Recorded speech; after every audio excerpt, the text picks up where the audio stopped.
गम तेरे जाने का भी है लेकिन एक बात दिल को खाए जा रही है। कौन ललकारेगा बातिल को तेरे लहजे में।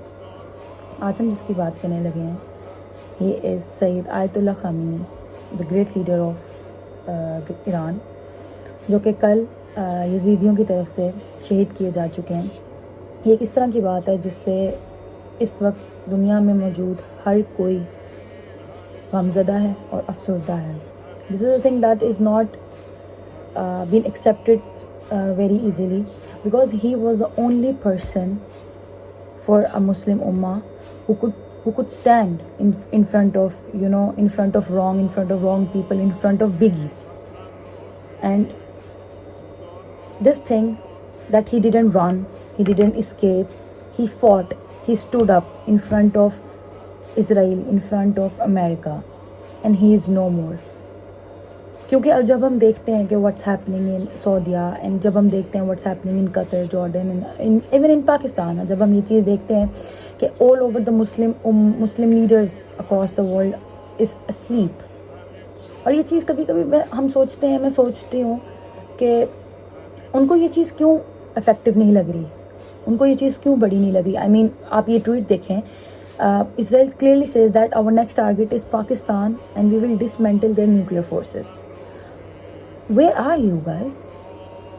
And Saudi leader MBS is just saying that we will strike against Iran because Iran just attacked our nuclear US bases.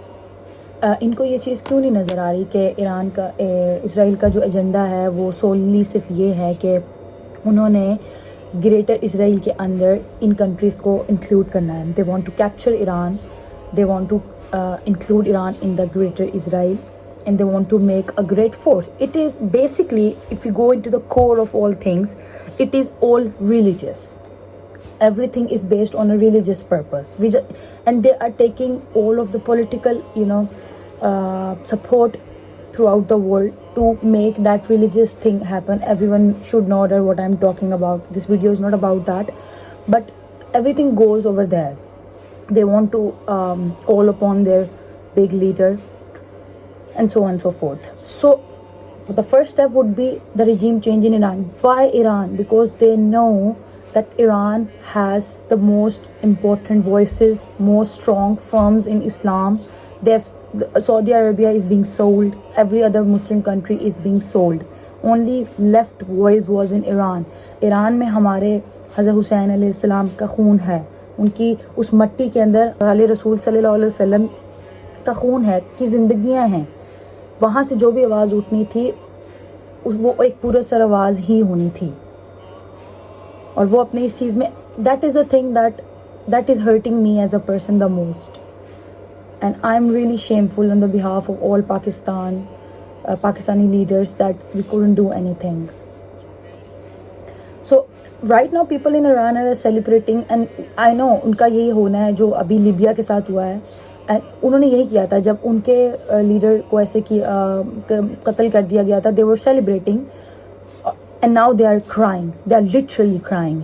And what I can see is that same thing is going to get this with these people who wants a secularism. In the name of secularism, they are gonna get hit really hard. Other than that, it is everything whatever Dr. Israr Ahmed ever said कि greater Israel बनेगा, Iran को वो हमला करेंगे, और eventually everyone knows that doctor Israr Ahmed ने जिस तरह बोला था कि अगला टारगेट पाकिस्तान है, और अगला टारगेट पाकिस्तान होगा, but still our leaders are silent, world leaders are silent, all Muslim leaders are completely silent. इस मौके पे मैंने एक गज़ल एक चीज़ पढ़ी थी इकबाल की, दैट वाज जवाब शिकवा. उनका एक गज़ल के अंदर एक शेर है जो मैं यहाँ पे कोट ज़रूर करूँगी.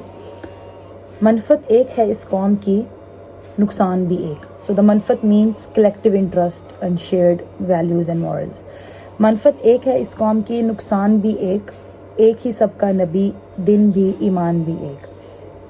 हरमे पाक भी एक, कुरान भी एक, कुछ बड़ी बात होती जो होते मुसलमान भी एक. फ़िक्रा बंदी है कहीं कहीं जाते हैं, क्या ज़माने में पनपने की यही बातें हैं. हो तो सैयद भी तुम, मिर्ज़ा भी हो, अफ़गान भी हो, तुम सभी कुछ हो, बताओ तो मुसलमान भी हो।